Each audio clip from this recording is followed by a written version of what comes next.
জামায়াত শিবির কর্মী সন্দেহে আটক, তারপর থানায় নিয়ে গিয়ে পায়ে অস্ত্র ঠেকিয়ে গুলি। এরপর পুলিশ প্রহরায় চিকিৎসা চলছে পঙ্গু হাসপাতালে। এমনই এক ঘটনার সন্ধান পেয়েছে বাংলা ভিশন। মানবাধিকার কর্মীরা বলছেন, এমন আচরণ আন্তর্জাতিক অঙ্গনে পুলিশের ভূমিকাকে প্রশ্নবিদ্ধ করেছে। আরও জানাচ্ছেন সঞ্জিদ আহমেদ, ক্যামেরা ছিলেন Japan Suman. Abdullah Al Fahad International Islamic University of চিটাগংয়ের ঢাকা ক্যাম্পাসের লয়ের প্রথম বর্ষের ছাত্র। ২৮ ফেব্রুয়ারি জামায়াত শিবিরের হরতালের দিন সকালে খামারবাড়ি এলাকা থেকে পুলিশ তাকে আটক করে। পুলিশের অভিযোগ, ওই দিন মিছিল থেকে সহিংসতা ঘটানোর চেষ্টা করেছিল তারা। অন্যদিকে ফাহাদ বলেন, আটকের পর তাকে নিয়ে যাওয়া হয় শেরেবাংলানগর থানায়। সেখানে চোখ বেঁধে গুলি চালানো হয় তার পায়ে।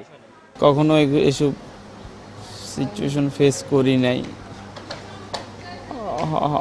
কলপারে নিয়ে অবশেষে কলপারে নিয়ে আমারে চোখ বন্ধ করে গুলি করছে পায়ের মধ্যে। কি অপরাধ ছিল আমার। শেষ পর্যন্ত কেটে ফেলতে হয় ফাহাদের সেই পাটি। ব্যাকগ্রাউন্ড আমার সব আওয়ামী লীগের, আমার আত্মীয় স্বজন, কিন্তু কি লাভ। সেই দিনই সন্ধ্যায় একই ঘটনার শিকার হন আলমগীর হোসেন ভূঁইয়া। এক্সরের ফিল্ম দেখে বোঝা যায় আলমগীরের এক পায়ে করা হয়েছিল ৬টি গুলি। আমাকে হ্যান্ডকাপ পরা অবস্থায় এই কলের গোড়ার দিকে বাইরে নিল।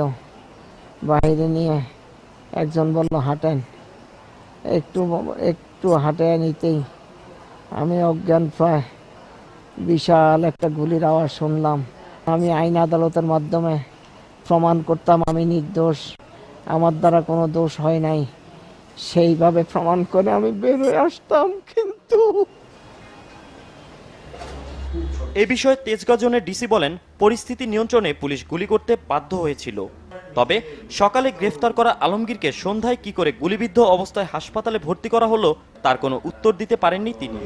থানা কি ব্যবস্থা গ্রহণ করেছে এটা তো আর ওটা থানা ভালো বলতে পারবে, তবে না দেখে তো এটা বলা যাচ্ছে না। জনগণের জানমাল রক্ষাও কিন্তু পুলিশের দায়িত্ব।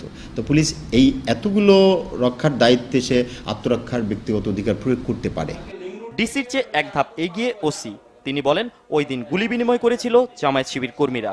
তাদের মিছিলের ভিতর গাড়ি ঢুকাই দিয়ে তারপরে তাদেরকে করা হয়েছে, এবং যারা যাইতেছিল তাদেরকে পিছন থেকে এই শটগান দিয়ে গুলি করা হয়েছে। তার মানে যারা পঙ্গুত্বকরণ করেছে তাদের কি শটগানের গুলিতে পায়ে লাগতে পারে বা তাদের গুলিও লাগতে পারে।